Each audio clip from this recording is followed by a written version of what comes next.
Dienu pirms Flandrijas velobrauciena Gunārs mēģina sagatavot mūsu velosipēdus iespējami labāk. Mēģinu. Nu, mums nav gluži tāda izvēle kā ProTour komandām, kas uztais jaunu rāmi priekš šīm sacensībām. Mums nevajag jauns rāmis, tāpēc, ka mums ir tāpatās jau labi. Paskatīties.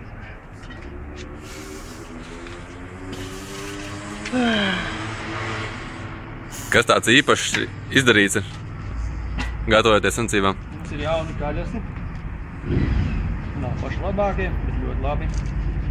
Mums ir labas riepas, priekšās galvas, ļoti labas. Redzi? O, kur te bija? Triple compound, tas nav joks. Labi. Viņas ir grūti pārturties. Skatos, ka zobrata arī ir tāda, gan īsti kā mountain bikeam. 28-nieks tas arī, bet ne visiem, dažiem. Kas gribēja, tie dabūja. Kas ir īpaši pietuvināti mehāniķim. Ejam tālāk pie pāriem riteņiem. Ar ko brauks mūsu leģionāri? Tas ir Flakša, drausmonīgais, monstrozējs, kas ir velo. Nu, ko viņš brauks? To viņš arī brauks, bet kāds viņam zobrats ir, viņam cilvēkam. Ovālais. Jā.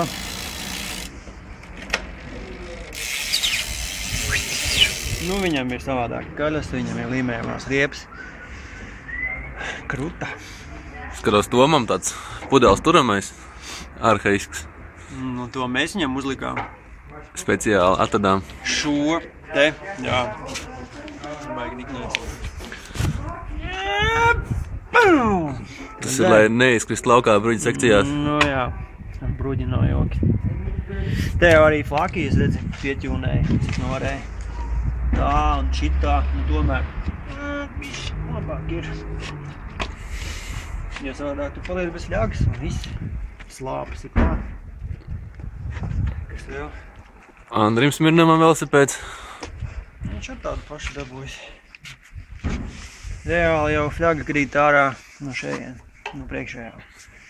Pakaļējā, kas notiek, viņš tur tirinās, atcetās pret šejā un iekrīt atpakaļ. No šeit ārā. Nu, un tavuprāt, esam tehniski gatavi? Mēs esam arī skaisti, mēs neesam tikai gatavi. Šis nav skaists ritenis. Un arī tas. Tā, kad rītdien nebūs kauns radīt.